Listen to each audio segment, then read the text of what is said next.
A Bradesco Esportes FM apresenta O Negócio é Esporte, um bate-papo sobre o marketing esportivo, com Sérgio Carvalho e Alexandre Caralta.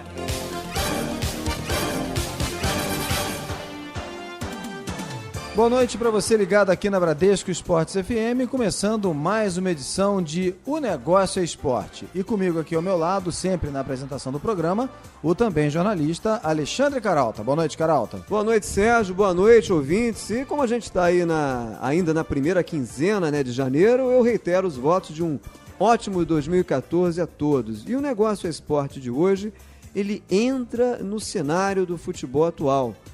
Tenta entender como é que os gestores, sobretudo os novos gestores esportivos, podem se adequar às mudanças que a gente vem observando nesse cenário. Pois é, Carol. E uma dessas mudanças é a mobilização dos jogadores desde o final do ano passado, que, reunidos pelo movimento Bom Senso Futebol Clube, pedem melhores condições do futebol brasileiro.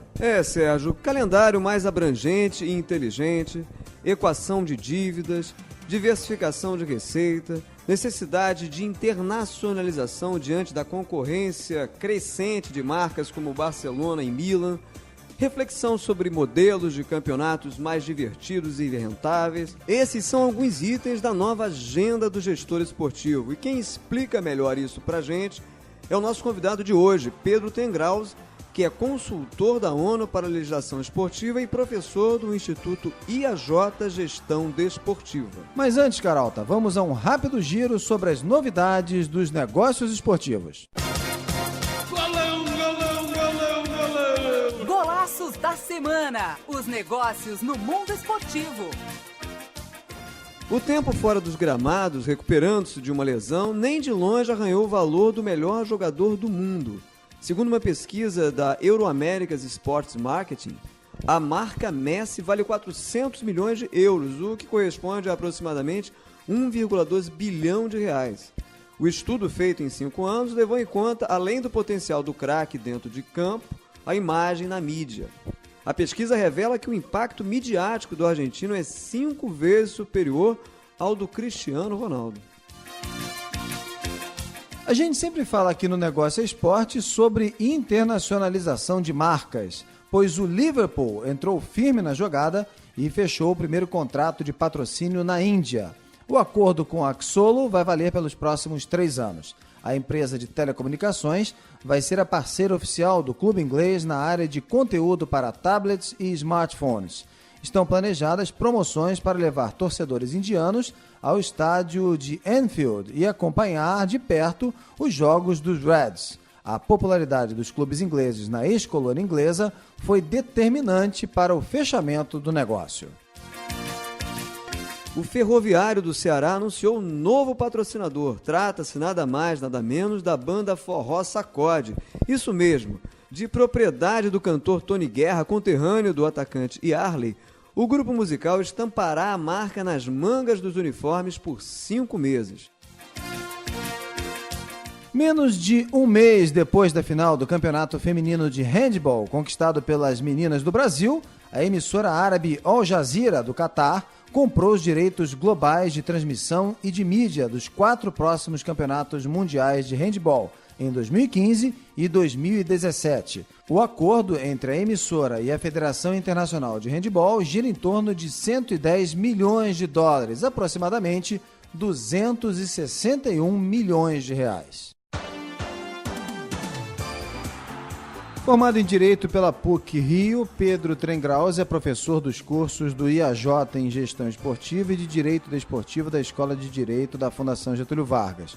Com mestrado da FIFA Master, Pedro é o consultor da ONU para a legislação esportiva, em especial da Copa do Mundo 2014. Pedro, boa noite. É um prazer receber você mais uma vez aqui no Negócio Esporte. Boa noite. Boa noite aos ouvintes. O prazer é todo meu. Bem, Pedro, como o nosso papo hoje é sobre os principais desafios do gestor para profissionalizar efetivamente o nosso ambiente esportivo, eu começo levantando uma dificuldade de agora, O ano acabou de começar, mas o Bom Senso Futebol Clube, liderado aí pelo zagueiro Paulo André, do Corinthians, não tirou férias, Recentemente o grupo ameaçou fazer até greve para ter as reivindicações ou parte das reivindicações atendidas, tá?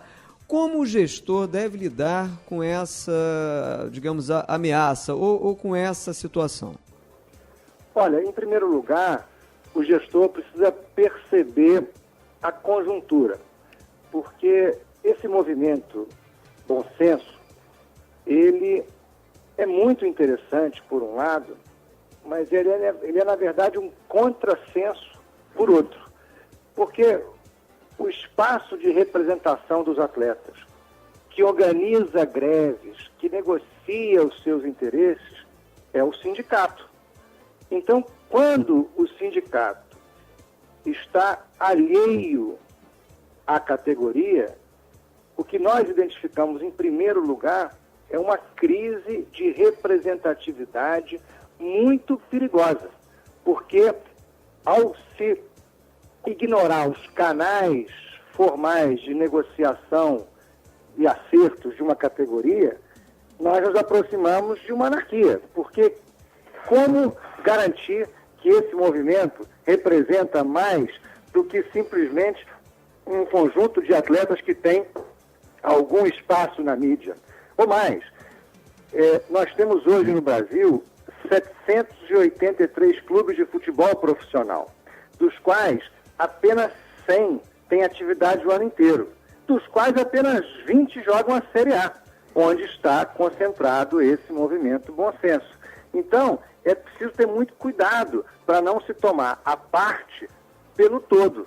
E nós precisamos de muita cautela. Seria muito bom que esse movimento Bom Senso se institucionalizasse, buscasse ter representatividade nas instâncias constituídas, formais, porque aí também eles terão responsabilidade pelo que propõem, porque por enquanto existe um movimento amorfo cujas responsabilidades não são definidas. Quem assina, quem representa, quem negocia. Nós temos hoje uma situação que não é tão clara, tão definida e cujas responsabilidades não estão atribuídas. O gestor precisa perceber esse movimento para que ele não dê um passo em falso. Um outro ponto interessante é que nessa discussão toda a gente vê os atletas cobrando da CBF, mas não vê os clubes. Pois é, Pedro, até o momento, poucos times apoiaram oficialmente o movimento, né? Como fizeram aí o Santos e o Bahia, por exemplo, né? A que você atribui essa falta de apoio? Seria assim, uma questão política dos gestores? Olha, eu atribuo primeiro a esse formato amorfo deste movimento. Apoiar o quê? Apoiar quem? Apoiar como? Você não tem uma forma para o movimento. Falta uma liderança clara, né? Ou uma institucionalização. Exatamente. Então você não tem o que apoiar. Na verdade, o que se tem são atletas que têm algum espaço na mídia, com propostas interessantíssimas, inovadoras, contribuindo muito para debater problemas importantes do futebol brasileiro, mas que carece de uma forma institucional que permita o engajamento das estruturas que compõem o futebol no Brasil. Então, é um momento muito interessante, mas também muito perigoso, porque não se pode ignorar que as estruturas elas têm um formato estabelecido, onde há responsabilidade. Não se pode negociar com quem não tem responsabilidade do outro lado. E é preciso atribuir essas responsabilidades para que se possa identificar realmente o que cada movimento representa, qual é o impacto, o alcance de cada proposta. O Paulo André esteve participando de um programa comigo, inclusive no canal Futura, na terça-feira, e com um discurso muito inteligente, muito interessante, preocupado com o problema do calendário, sob a perspectiva correta, na minha opinião, que é justamente começando a discussão pela base da pirâmide, quando 683 clubes de futebol profissional do Brasil jogam em média 4 meses por ano, existe uma atrofia na base da pirâmide muito nociva para o futebol e muito nociva para a economia. Se esses clubes tivessem atividade o ano inteiro, durante 9 meses pelo menos, haveria a geração de pelo menos 600 milhões de reais incrementais na economia brasileira por ano e a geração de mais 30 mil novos empregos. Ou seja, existe aí um potencial muito grande para a base da pirâmide contribuir mais com a economia e também com a formação de novos atletas, ampliando a base de formação do futebol brasileiro. E ele está preocupado, Paulo André, está preocupado com isso, e não apenas com o topo da pirâmide, daqueles 10 clubes que têm condições de excursionar, porque mesmo na Série A, não são todos os clubes que têm condições de construir um mercado no exterior, porque as grandes marcas brasileiras, na verdade, são 10. São 10. Então, esse cenário de discussão do calendário, que muitas vezes fica restrito à Série A, que é o problema do excesso de jogos dos clubes principais do Brasil, acaba que obscurece esse problema crônico muito maior e muito mais nocivo para o país como um todo, que é a atrofia da base da pirâmide, que joga muito pouco. Então o Paulo André está com um discurso muito interessante. Pois é, esse é um problema, assim, sabido, mas equacioná-lo, a gente sabe que não é assim tão simples. A gente sabe que há uma ociosidade muito grande e a mobilização para que essa base fique cada vez mais produtiva e, portanto, gere mais recursos, isso aí demanda, entre outras coisas, vontade política. A gente sabe que não é assim tão simples. E essa reivindicação é uma reivindicação, claro, que é considerada justíssima e necessária. E eu queria falar contigo, repercutir, saber sua opinião, justamente sobre essas repercussões, né? Como você falou, claro, que é preciso institucionalizar para que haja responsabilidade, para que se chegue a uma discussão realmente mais produtiva sobre os pedidos, as reivindicações.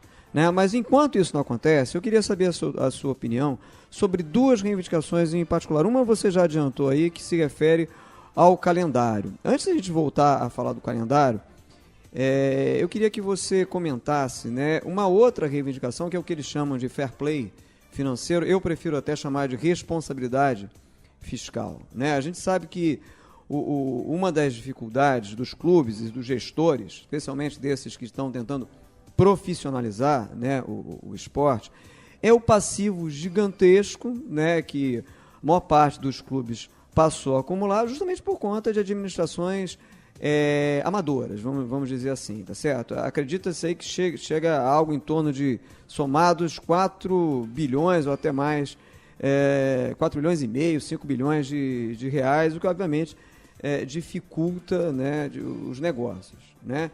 Como é que, na sua opinião, né, o gestor ele pode sair, né, desse contexto, desse cenário, né, em que ele está afogado num passivo, numa herança maldita, né, como se diz, para ir para um caminho de responsabilidade fiscal, sem a qual o clube não consegue honrar os compromissos?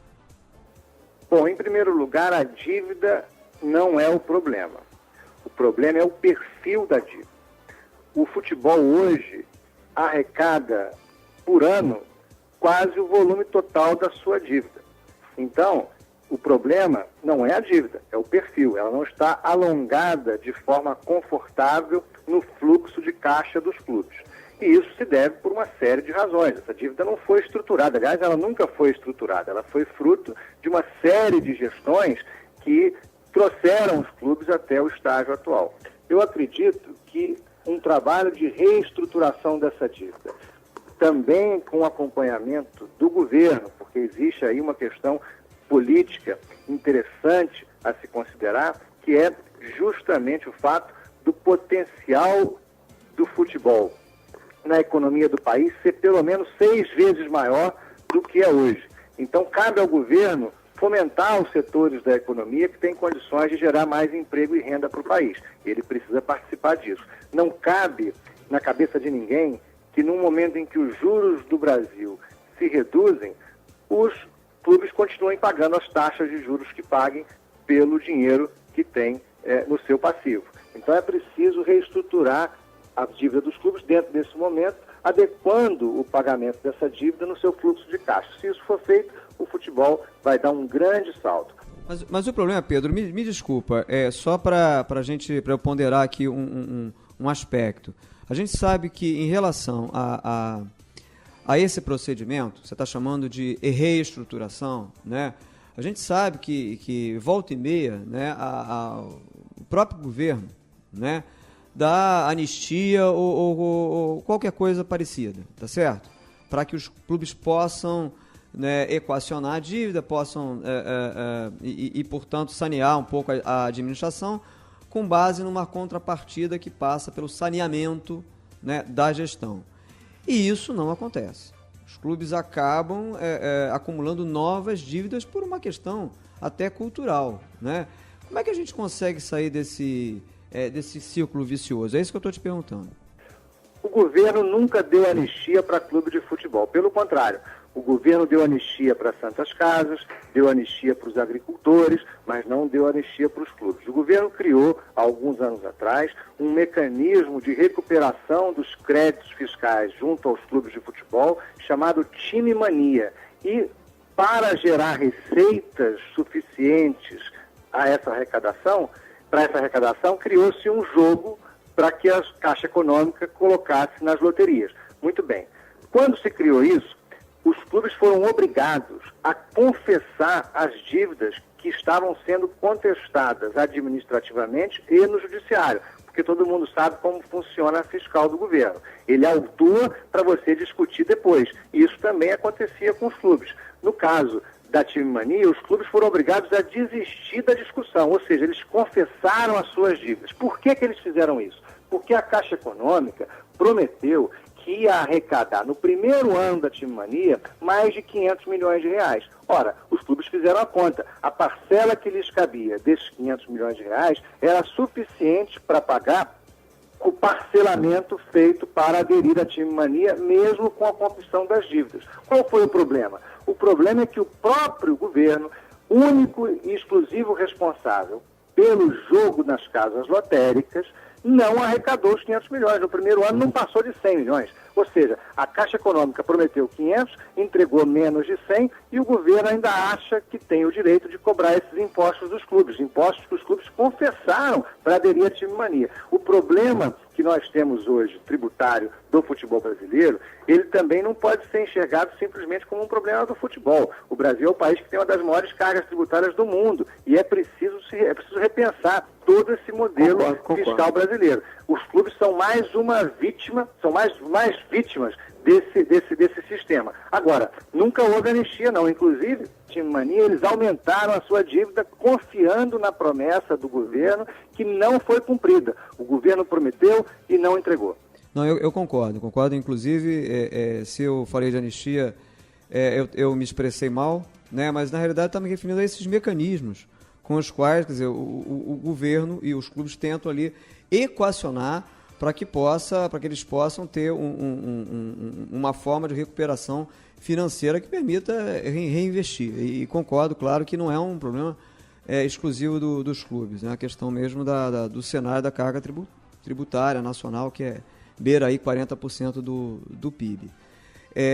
A gente vai fazer agora o nosso primeiro intervalo. Lembro que a gente está conversando aqui com Pedro Tengrauze, que é consultor da ONU para Legislação Esportiva e professor do Instituto IAJ Gestão Desportiva. A gente faz agora o nosso primeiro intervalo e na volta a gente retoma o assunto calendário. É possível, né, você chegar até um calendário mais eficiente? Na volta do intervalo, o Pedro responde a essa pergunta, tá legal? É rapidinho, a gente volta já já. Um pit stop. O negócio é esporte, volta já, na Bradesco Esportes FM. Na Bradesco Esportes FM, o negócio é esporte, com Sérgio Carvalho e Alexandre Caralta. De volta aqui na Bradesco Esportes FM com o Negócio Esporte. Eu lembro que você pode ouvir o nosso programa novamente acessando a nossa página na internet, www.onegocioesporte.com.br. Pode também seguir o nosso perfil no Twitter, no endereço @onegocioesporte, @onegocioesporte, e ainda curtir a nossa fanpage no Facebook, né? O nosso convidado dessa semana aqui no Negócio Esporte é o Pedro Tengrauze. Ele é consultor da ONU para Legislação Esportiva e também professor do Instituto IAJ Gestão Desportiva. A gente retoma o nosso bate-papo já com o Pedro, mas antes vamos às notícias dos negócios esportivos esta semana aqui no nosso programa. Circuito dos Negócios. Não perca o que vem por aí no marketing esportivo. Está em cartaz no Centro de Convenções Ulisses Guimarães, em Brasília, a exposição Brasil, um País, um Mundo, que reúne relíquias do futebol verde e amarelo desde a década de 30 até os dias de hoje. Além de imagens e objetos relacionados ao futebol e às Copas do Mundo, a mostra conta a evolução do esporte e oferece ainda ambientes interativos e um espaço voltado para a promoção das cidades-sede da Copa de 2014. A exposição fica em cartaz até o dia 19 deste mês. Estão abertas as inscrições para o curso Gestão Desportiva, coordenado pelo gerente jurídico de futebol do Flamengo, André Gaudiano. A iniciativa aborda temas como direito esportivo internacional, gerenciamento de departamento de futebol profissional e gestão de arenas. Com início no dia 15 de fevereiro, o curso vai ser realizado no Instituto IAJ, na Barra da Tijuca. Com a proximidade das grandes competições no Rio, avançam as opções de cursos para profissionalização no esporte. De olho nessa oportunidade, a Trevisan Escola de Negócios traz o curso Gestão Aplicada ao Esporte. Com início no dia 22 de fevereiro, a iniciativa leva aos alunos temas como eventos e ativação de patrocínio, gerenciamento de carreiras e marketing esportivo. Também de olho na Copa e na crescente indústria do esporte, a ESPM de Porto Alegre oferece o curso de MBA em Gestão e Marketing Esportivo. A partir do dia 24 de março, os alunos vão poder aprimorar seus conhecimentos no ambiente de negócios, direito esportivo, gestão de marcas e equipes e, claro, gestão de eventos esportivos. Muito bem, a gente tem o prazer de conversar novamente aqui no Negócio Esporte com o Pedro Trengraus, é nosso convidado dessa semana. O Pedro, que é consultor da ONU para a legislação esportiva e professor do Instituto IAJ Gestão Desportiva. Pedro, a gente já vai falar sobre o calendário, mas no bloco anterior a gente estava falando sobre o fair play, né? E eu queria que a gente retomasse esse assunto ainda, né? A gente está falando essa semana sobre o Bom Senso Futebol Clube. E o fair play, hein, Pedro? Olha, o fair play é um conceito muito interessante que realmente deve ser trabalhado. Pelo seguinte, as entidades que organizam as competições esportivas, elas precisam se preocupar com a saúde financeira dos participantes dessa competição. Porque se no meio da competição algum desses participantes tiver dificuldades financeiras que inviabilizem a sua participação na competição, há um prejuízo para a competição como um todo, há um prejuízo para todos os demais clubes. Então, quando se cria padrões de verificação da saúde financeira, da governança dos clubes, ou seja, padrões mínimos que devem ser exigidos para que os clubes possam competir entre si, na verdade se está protegendo a competição como um todo e os clubes precisam realmente avançar nesse sentido. Na Inglaterra, para um clube participar da Premier League, não basta que ele tenha conseguido se classificar, não basta que ele tenha ganhado em campo, não. Ele precisa também cumprir uma série de requisitos econômicos, financeiros e estruturais, como, por exemplo, ter um estádio próprio em condições de receber jogos da Premier League. É o que a gente nunca aqui no Brasil, infelizmente, ou pouquíssimas vezes a gente teve o cuidado de olhar, né, principalmente a gente está falando aqui especificamente do futebol, mas porque é o esporte que tem mais representatividade, né? Mas é justamente a saúde financeira dos participantes de um negócio, de uma competição, como a gente tem, por exemplo, nos Estados Unidos a NBA, onde de forma equilibrada, bastante equilibrada, as equipes, todas elas, têm lá a sua saúde financeira muito bem definida, né, Pedro? É verdade, mas a gente está evoluindo. Vamos fazer aqui uma perspectiva histórica.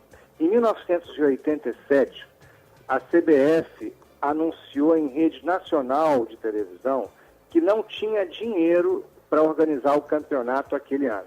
Nasceu, então, o Clube dos 13, que organizou a Copa União, que foi o campeonato mais bem sucedido em termos de público e renda da história do futebol brasileiro. Muito bem, em 87 a CBF não tinha dinheiro Bom, até 2002, o Campeonato Brasileiro nunca tinha sido disputado 2 anos seguidos com o mesmo formato. Nasceu, então, os pontos corridos, que completou 10 anos agora, em 2013. Muito bem. A seleção brasileira ganhou a Copa do Mundo de 1970 e não ganhou mais nada até 94. Então, a própria CBF, nesses últimos 30 anos, passou por um processo de fortalecimento institucional, que é o início, talvez, dessa nova agenda para o futebol brasileiro, que consiga trazer os clubes para um novo patamar. Porque nos últimos 30 anos, a CBF, que não tinha dinheiro em 87, é uma entidade hoje muito sólida financeiramente, com altos patrocínios, com uma saúde financeira considerável. A seleção brasileira, que ficou sem ganhar até 94, de lá para cá, ganhou tudo que disputou e disputou para ganhar todas as competições que participou, inclusive em todas as categorias, não só a seleção principal. E o campeonato se consolidou num formato que permitiu a organização do futebol brasileiro em 4 divisões, a participação de 100 clubes com um calendário anual e também o planejamento desses clubes para um modelo de competição estabelecido, porque também é impossível que o clube tenha uma boa administração se ele não tem um calendário de atividades definido. O Brasil, nitidamente, evoluiu muito nos últimos 30 anos. Agora, a Agenda 21 do futebol brasileiro não é mais o fortalecimento da CBF, não é mais o fortalecimento da seleção e talvez não seja mais o calendário específico, principal do futebol brasileiro na sua elite. A agenda agora é outra, o desafio agora é outro. O desafio agora é diminuir a distância entre a CBF rica e o clube pobre, é enfrentar o desafio de promover a atividade para o futebol brasileiro como um todo o ano inteiro, é criar condições para que os clubes tenham um choque de gestão que modifique os padrões de governança dessas instituições. Eu vou dar um exemplo para você que é emblemático. São Januário foi construído em 10 meses com dinheiro privado, dinheiro dos sócios. Então, quando você me diz que o problema do futebol é a dívida, é dinheiro, eu te digo que o problema é de gestão. Porque se em 1927, quando o futebol ainda disputava espaço com o Remo, que era o esporte popular, não é à toa que o Vasco é clube de regatas, o Botafogo é clube de regatas, o Flamengo é clube de regatas, e se conseguiu construir uma obra desse porte, desse vulto, desse tamanho, dessa importância, com recursos próprios, sem nenhuma ajuda do governo, ora, sem dúvida nenhuma, é a prova de que o problema é de gestão, não é de dinheiro. Pois é, Pedro, falando em agenda, o calendário, né, ele faz parte dessa agenda, ou da nova agenda do futebol. Como você disse, evoluiu, mas tem muito ainda a evoluir até a gente chegar naquele nível de ambiente, digamos assim, de negócios, né, de serviços, de conveniência que se deseja, né? Falando especificamente do calendário, né, os atletas lá, os jogadores do bom senso, mas não só do bom senso, né, há digamos, um coro muito forte para que o calendário fique um pouco mais enxuto, né? Mas a gente sabe que isso depende, entre outras coisas, de uma negociação com os detentores, né, dos direitos de transmissão do Campeonato Brasileiro. É possível, né, se chegar até um calendário mais enxuto, como propõe, né, os jogadores e deseja boa parte da imprensa, ou que mudanças você acha mais interessantes no calendário do futebol brasileiro? Bom, na verdade, o futebol brasileiro precisa de um calendário mais extenso, porque se apenas 100 clubes têm atividade o ano inteiro e 683 jogam apenas 4 meses por ano, ora, o problema está na pouca atividade de 683 clubes. É preciso ter um calendário mais extenso, que esse é o primeiro desafio a se enfrentar. Porque, como a mídia muitas vezes só tem olhos para a elite do futebol brasileiro, a gente só enxerga a ponta do iceberg, quando na verdade o problema é muito maior e a gente não pode tratar a parte como se fosse o todo. Muito bem. A ponta do iceberg, esses 20 clubes que jogam o ano inteiro, muitas partidas, 70 e tantas partidas durante o ano, realmente precisa repensar e priorizar as suas partidas, porque não há como ter um calendário mais enxuto sem cortar partidas que estão sendo jogadas hoje. E quais são as partidas que devem ser cortadas? Ora, quando a gente olha para campeonato estadual, e muitas vezes se fala que os campeonatos estaduais são os vilões desse calendário, as pessoas esquecem que na Série A, metade joga estadual do Rio e de São Paulo.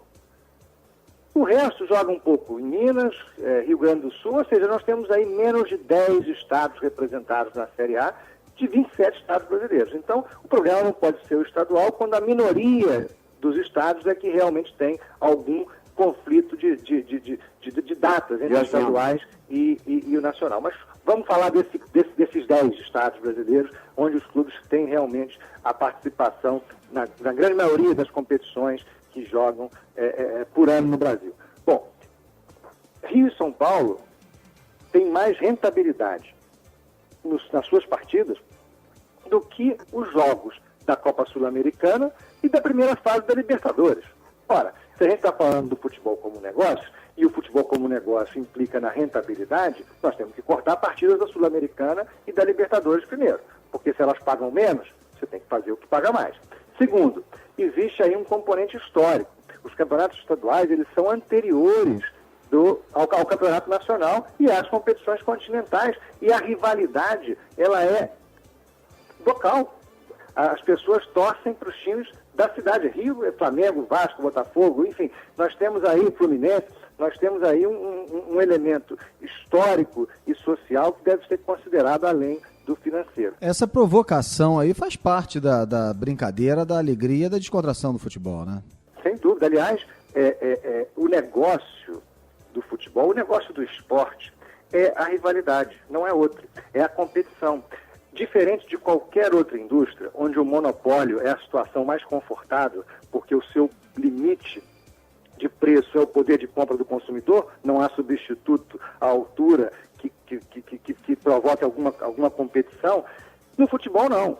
Se só houvesse o Flamengo, não haveria razão para alguém torcer pelo Flamengo, porque ele não joga contra ninguém. O que se vende no futebol e no esporte é a competição em si. E o que é a competição, senão a rivalidade dentro de campo?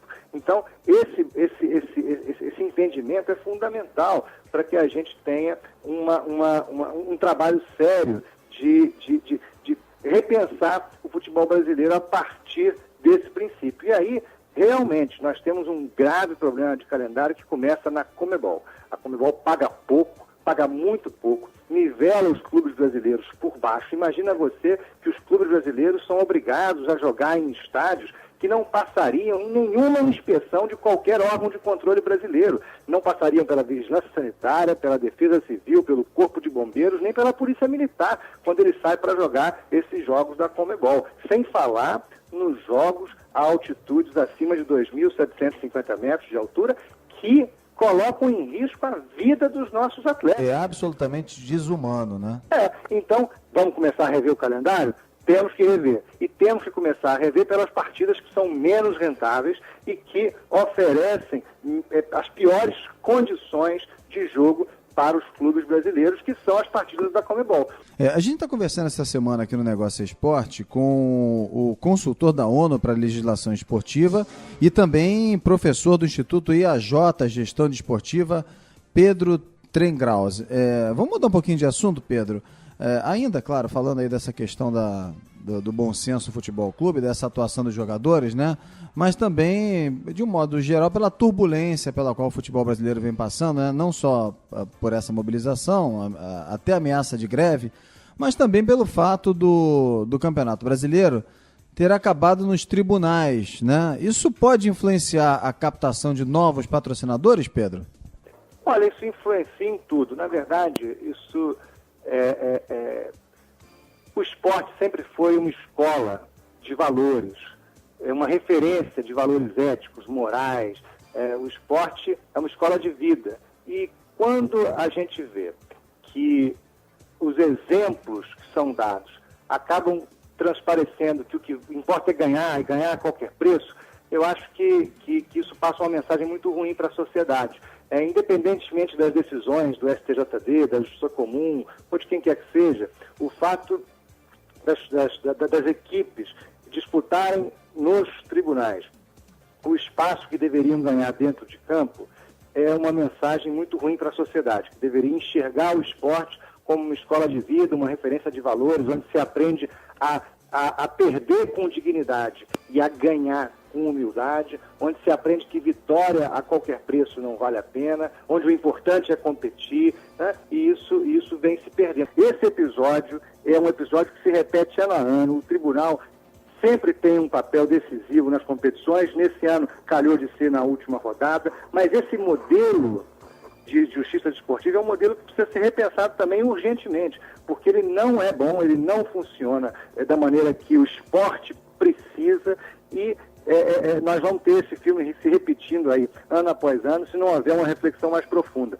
Por isso que não vale tanto a pena discutir o caso específico, porque o tribunal julgou como devia julgar, dentro da lei. O que tem que se discutir é o seguinte: essa lei é boa? Essa lei serve para a sociedade? Então, eu acho que a reflexão também é mais profunda do que parece nesse caso. Perfeito. Pedro, a gente está chegando aqui ao fim do nosso segundo bloco, o Negócio Esporte de hoje. A gente recebe, eu lembro que a gente recebe aqui o Pedro Tengrauze, que é consultor da ONU para a legislação esportiva e professor do Instituto IAJ Gestão Desportiva. Então, eu queria a sua opinião, rapidinho aí, ainda sobre o caso do Fluminense e também sobre o do Vasco.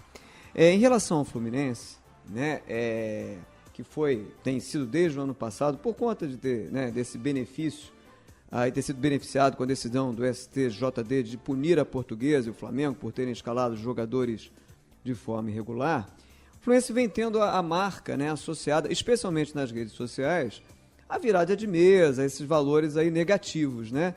Até que ponto isso pode afetar, né, objetivos como a busca de novos torcedores e sócios torcedores, né? Como é que o gestor pode inverter essa imagem negativa? E a segunda pergunta queria saber a sua opinião sobre o episódio de um patrocinador do Vasco ter saído alegando que a marca, né, da indústria automobilística estaria associada àquelas cenas de barbárie que a gente viu lá no jogo entre Vasco e Atlético Paranaense pela última rodada do Brasileiro. Bom, sem dúvida nenhuma, essa imagem que o Fluminense construiu para si mesmo nesse caso dificulta a adesão de novos sócios, de novos torcedores, até porque os sócios e torcedores do clube vêm sendo hostilizados por todo mundo. Então, se criou um ambiente muito ruim para o torcedor do Fluminense. E isso, sem dúvida nenhuma, afasta os novos torcedores e também envergonha a torcida inteira. Então, realmente não contribui. Essa postura que o Fluminense teve não contribui para melhorar a sua imagem na sociedade. E em relação ao Vasco, esse episódio que o patrocinador protagonizou, ele é muito interessante, muito relevante, porque se os clubes eles são mais do que simplesmente um outdoor que expõe a marca de alguém, ele precisa se preocupar com a sua imagem, ele precisa se preocupar com as ativações, ele precisa se preocupar com muito mais do que simplesmente aparecer de qualquer forma na mídia. E eu acho que esse episódio do Vasco reflete isso. Embora no caso específico, há, de certa maneira, um exagero, porque o clube também não pode ser responsabilizado por tudo que acontece por aí. É preciso que haja equilíbrio. É bem possível que o patrocinador tenha tido outras razões, além daquelas que expressou publicamente, para sair, né, para cancelar o patrocínio, para interromper o patrocínio. Agora, razões até de foro privado, né? Talvez passando por problemas de fluxo de caixa, revisão de estratégias, e usou esse episódio para interromper o patrocínio. Agora, sem dúvida nenhuma, esse episódio indica para a importância cada vez maior da imagem do clube na sociedade para o patrocinador que se associa a ele. No Negócio Esporte dessa semana, estamos conversando com o Pedro Trengrause, consultor da ONU para a legislação esportiva e professor do Instituto IAJ de Gestão Esportiva. A gente faz um rápido intervalo, daqui a pouquinho estamos de volta aqui na Bradesco Esportes FM. Até já. Um pit stop. O Negócio é Esporte volta já na Bradesco Esportes FM.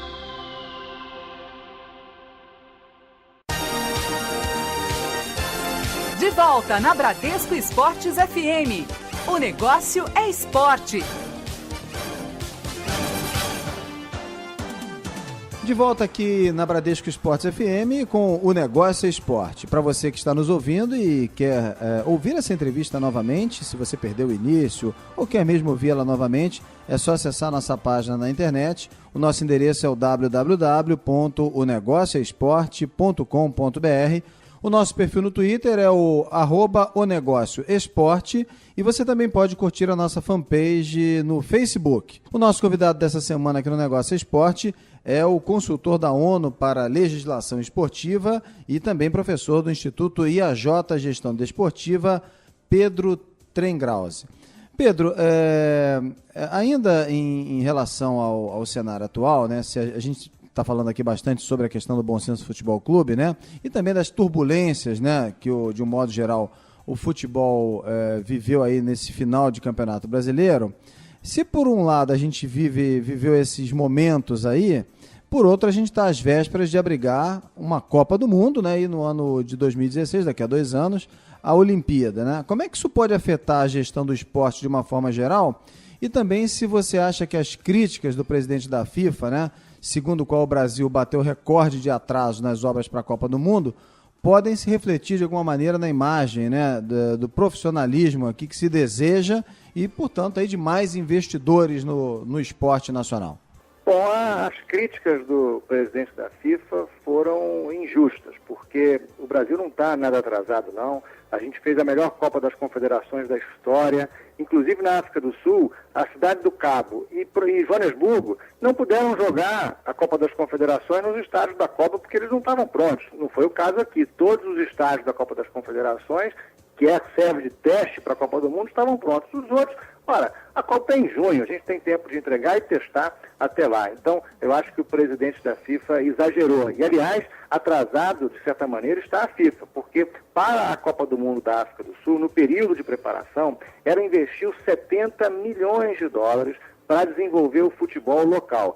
Ela construiu 50 e tantos centros de treinamento, ela patrocinou competições esportivas, ela ajudou clubes com cursos técnicos de gestão, de medicina esportiva, enfim, cursos de arbitragem, e até agora ela não fez nada no Brasil. Então, atrasado mesmo está a FIFA, que não contribuiu em nada para o desenvolvimento do futebol brasileiro até agora, no contexto da Copa do Mundo. E respondendo à sua pergunta em relação à Copa, eu acho que além dos 12 novos estádios, que na verdade não são 12, são mais, porque o Palmeiras está com um estádio novo, o Grêmio está com um estádio novo, enfim, nós temos aí um parque esportivo totalmente novo no Brasil e que, sem dúvida nenhuma, trará uma série de oportunidades para o futebol brasileiro. Mas não se pode resumir a isso. Era preciso, na minha opinião, um trabalho muito mais profundo da CBF, com o financiamento da própria FIFA, com o governo federal participando ativamente, porque a Copa do Mundo não pode passar pelo Brasil deixando o futebol brasileiro para trás. O maior legado que a Copa do Mundo poderia deixar para o Brasil seria uma profunda transformação no futebol brasileiro, porque uma oportunidade melhor do que essa, como motivação e como catalisadora de investimentos, não existirá. E realmente ainda há tempo de se fazer alguma coisa, sem dúvida nenhuma, mas até agora não se fez muito sobre isso e eu acho que é um grande pecado deixar que a Copa do Mundo passe por aqui e o futebol brasileiro fique para trás. Em relação às Olimpíadas, também é preciso uma reflexão muito profunda e muito clara. A formação de atletas olímpicos no Brasil sempre se deu através dos clubes, inclusive de futebol. Flamengo e Fluminense são os clubes que mais formaram atletas da história da participação do Brasil nas Olimpíadas. E não é possível que o governo federal resolva investir na formação de atletas e esse dinheiro não chega aos clubes, que sempre formaram os atletas e formam até hoje. Mais de 70% das delegações brasileiras nas últimas Olimpíadas eram vinculadas e formadas nos clubes. Então é muito importante que a preparação do Brasil para as Olimpíadas se dê através do fortalecimento das instituições que sempre formaram os atletas. Agora, me preocupa que os clubes estejam totalmente omissos nessa discussão. Não se vê os clubes se colocando claramente, cobrando o espaço que eles devem ter na preparação do Brasil para as Olimpíadas, e isso se deve muito ao fato de que o futebol acaba tomando todas as atenções dos principais dirigentes dos clubes e ofuscando essa gama de esportes que esses clubes também desenvolvem. Eu acho que ainda há tempo, nós temos até 2016 para fazer isso, e o Brasil pode sim ter um grande programa, uma grande política nacional do esporte que consiga fortalecer as instituições que sempre contribuíram para a participação do Brasil nas Olimpíadas. É isso que se espera, né, Pedro? Voltando a falar dos estádios, né, que você chamou de, né, parques esportivos, né, alguns chamam de arena, né, devido ao seu caráter ou a possibilidade de ser explorado além do futebol, né, de receber ali, além de jogos de futebol. Quais desses novos estádios, como o do Grêmio, do Inter, do Palmeiras, do Corinthians, você considera o melhor modelo? E já emendo aqui uma segunda pergunta. Em relação a isso, você acha que os clubes do Rio estão ficando para trás, né? E como é que os gestores podem resolver isso, os gestores dos clubes cariocas em particular? Eu acho que a arena que terá o maior mercado de todas é a Arena do Palmeiras, pela localização em que se encontra em São Paulo. Vai ser uma opção muito boa para shows, eventos corporativos, e eu acredito que deva ser, em razão de São Paulo concentrar 30% do PIB nacional, talvez a arena mais rentável no ponto de vista de arena multiuso. Os clubes do Rio de Janeiro, sem dúvida, ficaram para trás sim, porque enquanto os clubes de São Paulo saíram da Copa, cada um com seu estádio próprio, né, o Morumbi já era do São Paulo, mas através da Copa eles conseguiram resolver o problema de mobilidade urbana do estádio, porque há uma obra específica na matriz de responsabilidade da Copa que leva um BRT ou um VLT para o Morumbi, resolvendo o problema de mobilidade que o estádio sempre teve. Então, São Paulo se beneficiou, aproveitou a Copa do Mundo para melhorar o seu estádio. O Corinthians ganhou o seu estádio e o Palmeiras aproveitou esse boom do mercado para construir a sua arena. Enquanto isso, no Rio de Janeiro, o Engenhão fechado, os clubes reféns do Maracanã e, sem dúvida nenhuma, sem a menor condição de desenvolver o seu pleno potencial de arrecadação com os seus estádios, porque não são gestores do seu próprio equipamento. Aliás, um estádio com uma capacidade menor do que a do Maracanã seria adequado para a grande maioria dos jogos dos clubes do Rio de Janeiro, porque é melhor ter gente do lado de fora querendo entrar do que cadeira vazia por não ter vendido todos os ingressos. Então, a regulação da oferta e da demanda num estádio menor se dá com muito mais facilidade e os clubes poderiam ser mais rentáveis se tivessem esses espaços, como acontece inclusive em Londres. Londres você tem o estádio de Wembley, que recebe os grandes jogos, mas cada clube de Londres tem o seu próprio estádio, adequado ao seu próprio tamanho. Não é à toa que o estádio do Arsenal representa mais da metade das receitas do clube no ano, porque realmente está ali totalmente adequado às necessidades e ao potencial do clube. Agora, Pedro, outra dificuldade para os gestores dos clubes do Rio de Janeiro é a maior concorrência das marcas internacionais, né? Algumas pesquisas aí têm confirmado que um número crescente, cada vez aí maior, de jovens torcedores tem mostrado preferência por clubes internacionais, né? Como o Barcelona, o Milan, o Real Madrid, que já até tem escolinhas de futebol por aqui, tem investido pesado, né, nos mercados fora da Europa, principalmente na Ásia e aqui na América do Sul, né? Como é que a gente pode driblar essa concorrência, né? Como é que a gente pode pegar esse bonde aí da internacionalização? Olha, o mundo mudou muito. O mundo hoje nós somos uma aldeia global. Só que no futebol, o que ocorre é uma globalização de mão única. Os clubes lá de fora conseguem entrar aqui, mas os nossos clubes não conseguem entrar lá. E isso se deve muito ao nosso calendário, que não permite que os nossos clubes desenvolvam atividades no exterior. Porque quem não é visto, não é lembrado. Embora os clubes lá de fora não venham muito aqui, como eles têm competições com alcance global, como é o caso da Champions League, e os jogadores brasileiros acabam indo para lá, os principais, como é o caso do Neymar agora, o último grande exemplo, a gente acaba acompanhando muito mais as suas atividades do que nós aqui, do que eles lá acompanham as nossas. Agora, a nossa economia hoje já permite que os clubes brasileiros possam sonhar em trazer atletas lá de fora para cá. O Brasil hoje é a quinta, sexta economia do mundo, a Espanha não está nem entre as 10. E, poxa, não é possível que a gente não consiga se estruturar para que os clubes brasileiros tenham condições de trazer atletas internacionais e, com isso, atrair a atenção de outros mercados para cá. E, segundo, com a revisão do calendário, quem sabe a gente consiga desenvolver mais atividades lá fora. E, terceiro, por último, a nossa competição não é a competição continental, né? A Champions League aqui da nossa região é a Copa Libertadores, da maneira que é organizada, nos estádios horrorosos em que é disputada. Ela não tem realmente o menor interesse internacional e, com isso, nós também não aparecemos no mundo. E aí fica difícil realmente buscar mercado fora. Muito bem, a gente está conversando aqui no Negócio Esporte de hoje com o Pedro Trengrauze, que é consultor da ONU para a Legislação Esportiva e professor do Instituto IAJ Gestão Desportiva.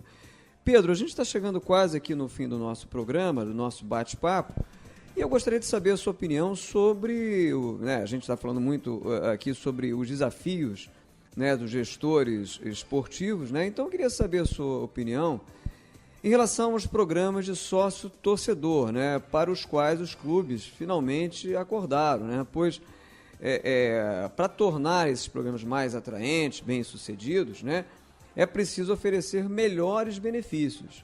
Aí eu te pergunto, que serviços e conveniências precisam, em geral, na sua opinião, ser oferecidos nesse pacote para atrair mais e melhor público? O Brasil tem hoje o melhor programa de sócio-torcedor do mundo. Através desse movimento por um futebol melhor, que é liderado pela Ambev, os clubes conseguiram eliminar a barreira geográfica que tinham nos seus programas, que era justamente a dependência do ingresso, para que o sócio tivesse alguma vantagem em se associar ao clube. A Ambev conseguiu reunir uma série de empresas e oferece descontos nas compras de supermercado do Brasil todo para quem é sócio do clube. Com isso, ele primeiro permite uma conta muito rápida e fácil de que vale a pena pagar a mensalidade, porque no mês você consegue economizar muito mais do que você pagou. Segundo, você envolve a esposa, porque é ela que faz compra e ela não vai deixar que o marido atrase a mensalidade do clube, porque ela sabe a diferença que faz na hora que passa no caixa com a compra do supermercado. Então, esses benefícios, eles permitiram que os clubes brasileiros desenvolvessem os seus programas em âmbito nacional, sem a dependência do ingresso. E também permitiu que os clubes desenvolvessem programas diferenciados, uns com ingresso, outros sem ingresso, outros com uma série de diferenciais, como é o caso do Flamengo, que é um grande fenômeno, que já está aí com 60, 70 mil sócios torcedores só esse ano. Enfim, eu acho que esse programa ele é um divisor de águas, porque é um conceito inovador, diferente, único no mundo, que já está dando certo e que tem o potencial de ser a maior fonte de receita dos clubes brasileiros. Se nós chegarmos a 1% da torcida brasileira envolvida com o programa de sócio-torcedor, a receita passa de R$1 bilhão por ano. E isso é muito relevante, ainda mais considerando o conjunto de receitas do futebol brasileiro atualmente. Ou seja, o programa de sócio-torcedor brasileiro é o melhor do mundo e se os clubes investirem nele, vão ter um retorno muito grande. Pode ser um divisor de águas para o futebol brasileiro. Muito bem, o nosso convidado dessa semana é o Pedro Trengrauze, consultor da ONU para a Legislação Esportiva e professor do Instituto IAJ Gestão Desportiva. A gente está chegando no final do nosso programa, do nosso bate-papo, mas agora está na hora do nosso... Apito Final. E no apito final de hoje, com o Pedro Trengrause, eu começo, Pedro, perguntando a você sobre uma jogada de mestre. Uma jogada de mestre seria a criação de uma competição continental de toda a América, dos estados do Canadá ao Chile, que substituísse a Libertadores, a Sul-Americana e que pudesse realmente levar os clubes participantes para o mundo inteiro numa opção à Champions League. Pedro, e uma bola fora? Bola fora foi o comportamento do Fluminense nessa história toda, que foi muito feio. Ele renegou todo o princípio de espírito esportivo, toda a história do Fluminense de fidalguia, de gentileza, de grandeza, e colocou o clube na vala comum como se fosse o urubu em cima da carniça, atrás de alguns pontinhos para se manter na primeira divisão, envergonhando a torcida, a história e o Fluminense como um todo. Pedro, uma zebra? Uma zebra que pode sair da justiça comum. A gente nunca sabe o que pode acontecer quando esses casos da justiça desportiva são levados para a justiça comum, e acho que a zebra está aí. Muito bem, para a gente fechar, uma aposta.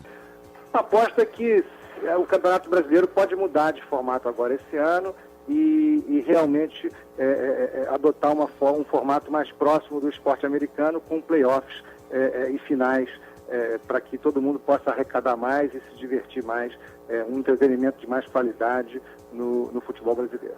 Bem, quero agradecer aqui a participação no nosso programa de hoje do Pedro Trengrause, consultor da ONU para a Legislação Esportiva, e ele que também é professor do Instituto IAJ Gestão Desportiva, batendo esse papo conosco aqui nessa edição do Negócio Esporte. Pedro, mais uma vez, obrigado aí pela sua participação. Um ótimo ano novo, a gente ainda está ainda em clima aqui de iniciozinho de ano, então um ótimo ano novo para você também, e muito obrigado mais uma vez pela sua participação aqui no nosso programa.